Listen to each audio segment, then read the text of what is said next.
बड़ी अच्छी चीज़ है। और हमने जो क्रिटिसाइज़ किया तो वो ऐसा किया कि जी अगर कोई इंसान सुनेगा ना तो उसको फ़ायदा होना चाहिए। क्रिटिसिज्म है ना, ऐसा होना चाहिए कि पॉजिटिव होना चाहिए ताकि अगर दूसरा सुने तो उसको फ़ायदा हो। तो अगर उसने सुना है या नहीं सुना या अब सुने तो उसको उससे फ़ायदा होगा, नुकसान नहीं होगा, ऐसा नहीं है। और उसने मेहनत की है, हार्ड वर्क की है, और इसका क्रेडिट है ना शादाब को भी देना चाहिए क्योंकि शुरू में वो इतना अच्छा परफॉर्म नहीं कर रहा था।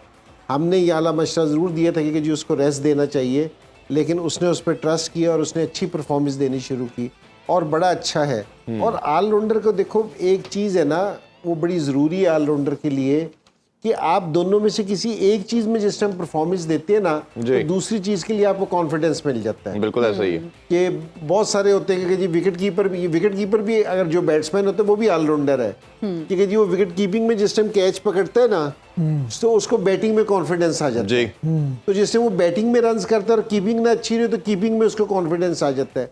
तो ये एक दूसरे के साथ अटैच है और बड़ा अच्छा है। इस्लामाबाद की जो पिछले 2 मैचेस की परफॉर्मेंस है ना, उसमें जिस टाइम लोअर ऑर्डर आपका फिनिश अच्छा कर रहा होगा, परफॉर्मेंस अच्छी दे रहे होंगे तो आपकी टीम की परफॉर्मेंस है ना बढ़ जाती है। तो इनकी जो सी परफॉर्मेंस है ना वो बड़ी ज़बरदस्त हो गई है। इसकी वजह से इनका जो ऑलराउंडर है उनकी परफॉर्मेंस है ना उससे फ़र्क पड़ा है। एक इससे फ़र्क पड़ा है, एक इमाद वसीम ने भी जिस तरह की बॉलिंग की है ना उसने भी 19 रन दिए हैं।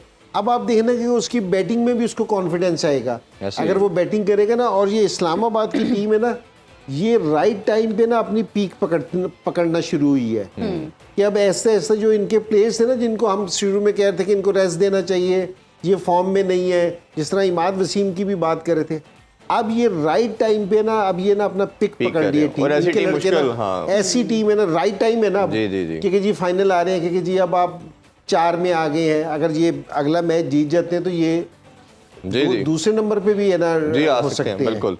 इंजी भाई, हम आपसे जानना चाहेंगे क्वेटा ग्लैडिएटर्स की अगर हम परफॉर्मेंस की बात करें, ओवरऑल इवेंट में अच्छा परफॉर्म किया, लेकिन अगर स्पेसिफिकली बात करें पिछले मैच की तो उन्होंने इतना अच्छा परफॉर्म नहीं किया।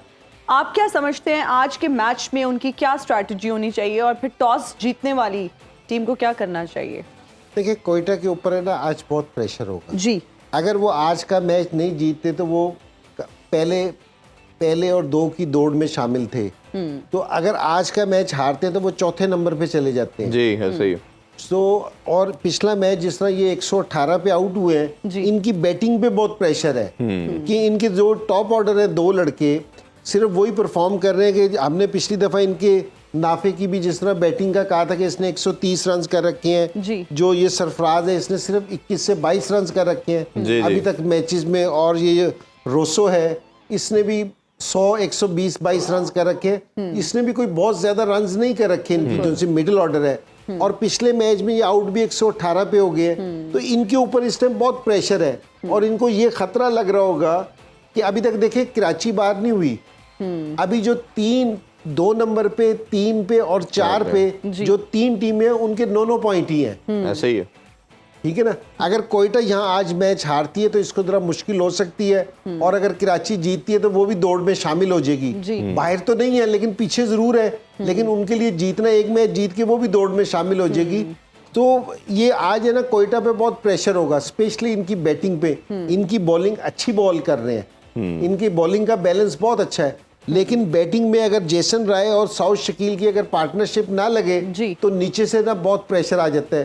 3 के बाद है ना सिर्फ रादरफोर्ड ऐसे प्लेयर हैं जो फॉर्म में टच में नजर आ रहे हैं, क्योंकि जी उन्होंने एक मैच में स्कोर किया है, बड़ा स्कोर किया है। और इनके जितने भी बैट्समैन है ना कोयटा के, जिस टाइम भी हम 5 बैट्समैन की बात करते हैं, टॉपर 5 की बात करते हैं या 8 की बात करते हैं, 10 की बात करते हैं, तो इनके प्लेयर उसमें नहीं है बैट्समैन। ऐसा ही है, इनके बैट्समैन उसमें नहीं है।